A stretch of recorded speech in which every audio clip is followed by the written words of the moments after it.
Friends, ഇന്നത്തെ നമ്മുടെ video വളരെ പെട്ടെന്ന് ചെയ്യാൻ പറ്റിയൊരു സാമ്പാറിൻ്റെ വീഡിയോ ആണ്. അപ്പോൾ നമുക്ക് അതെങ്ങനെ ചെയ്യുന്നതെന്ന് നോക്കാം. ഒരു കുക്കറിലേക്ക് നന്നായി കഴുകി വൃത്തിയാക്കിയ അരക്കപ്പ് പരിപ്പിട്ട് കൊടുക്കാം. ഇനി നമുക്കിതിലേക്ക് മഞ്ഞൾപ്പൊടി ഇട്ട് കൊടുക്കാം. ഇനി ഇതിലേക്ക് ഉപ്പിട്ട് കൊടുക്കാം. ഇനി ഇതിലേക്ക് ആവശ്യത്തിന് വെള്ളം ഒഴിച്ചു കൊടുക്കാം. ഇനി ഇതിലേക്ക് 1 സ്പൂൺ ഓയിലൂടെ ഒഴിച്ചു കൊടുക്കാം. നമ്മൾ കുക്കർ തീയിലേക്ക് വെച്ച് കൊടുത്തിട്ടുണ്ട്. ഇനി ഫസ്റ്റ് വിസിൽ വരുന്നവരെ ഹൈ ഫ്ലെയിമിലും അതിനുശേഷം ലോ ഫ്ലെയിമിലേക്ക് വെച്ച് 3 വിസിലൂടെ അടിക്കണം. ഇതിപ്പോൾ നമ്മൾ 4 വിസിലിന് ശേഷം ഒരു 15 മിനിറ്റ് റെസ്റ്റ് ചെയ്യാൻ വെച്ച് അതിൻ്റെ എയറൊക്കെ പോയതിന് ശേഷം ഓപ്പൺ ചെയ്തതാണ്. ഇതിലേക്ക് നമുക്കിനി വെജിറ്റബിൾസ് കട്ട് ചെയ്ത് വെച്ചിരിക്കുന്ന ഇട്ട് കൊടുക്കാം. ഇതിപ്പോൾ ഞാൻ സവോള, ഉരുളക്കിഴങ്ങ്, ക്യാരറ്റ്, കത്രിക്ക, മുരിങ്ങക്ക ഇത്രയാണ് ഇട്ട് കൊടുക്കുന്നത്.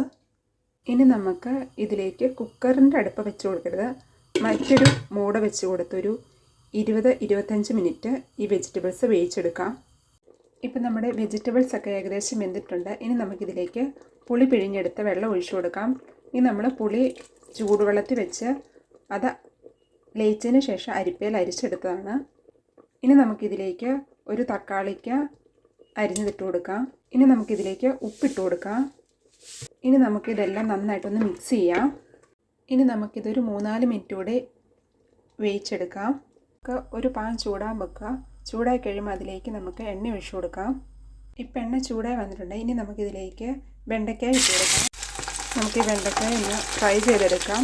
ഒട്ടിപ്പിടിക്കാതിരിക്കുന്നതിന് വേണ്ടിയാണ് നമ്മളിങ്ങനെ ചെയ്യുന്നത്. ഇപ്പം ഏകദേശം ആയിട്ടുണ്ട്. ഇനി നമുക്കിത് കോരി സാമ്പാറിലേക്കിടാം. ഇനി നമുക്ക് ഈ എണ്ണയിലേക്ക് കടുക് ഇട്ട് കൊടുക്കാം. കടുകെല്ലാം പൊട്ടിക്കഴിയുമ്പോൾ ഇതിലേക്ക് ഉലുവ ഇട്ട് കൊടുക്കാം. ഇനി നമുക്കിതിലേക്ക് വെളുത്തുള്ളി ഇട്ട് കൊടുക്കാം. ഇനി ഇതിലേക്ക് നമുക്ക് ചുമന്നുള്ളി ഇട്ട് കൊടുക്കാം. ഇനി നമുക്കിതിലേക്ക് പച്ചമുളക് ഇട്ട് കൊടുക്കാം. കരിയാപ്പില ഇട്ട് കൊടുക്കാം.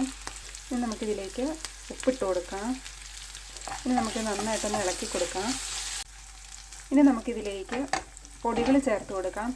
അതിനായിട്ട് കാശ്മീരി മുളക് പൊടി, മഞ്ഞൾപ്പൊടി, മല്ലിപ്പൊടി, സാമ്പാർ പൊടി, കായം. ഇനി നമുക്കിത് നന്നായിട്ടൊന്ന് മിക്സ് ചെയ്യാം. ഒരു 10-15 സെക്കൻഡ് മാത്രം നമ്മൾ ഇത് ഇളക്കി കൊടുക്കുക. ഇപ്പോൾ നമ്മുടെ മസാലയൊക്കെ ആയിട്ടുണ്ട്. ഇനി നമുക്കിത് ഉണ്ടാക്കി വെച്ചിരിക്കുന്ന സാമ്പാറിലേക്ക് ചേർത്ത് കൊടുക്കാം. ഇനി നമുക്കിത് സാമ്പാറിലേക്ക് ഇട്ട് കൊടുക്കാം.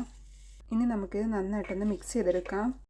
ഇനി നമുക്കിതിലേക്ക് ഒരു ചെറിയ പീസ് ശർക്കര കൂടി ഇട്ട് കൊടുക്കാം. ഇനി ഈ സമയം നമുക്ക് മല്ലിയിലയുടെ ഫ്ലേവർ ഇഷ്ടമുള്ളവർക്ക് മല്ലിയില കൂടി ഇട്ട് കൊടുക്കാം. അപ്പോൾ നമ്മുടെ സാമ്പാർ ഇവിടെ റെഡി ആയിട്ടുണ്ട്.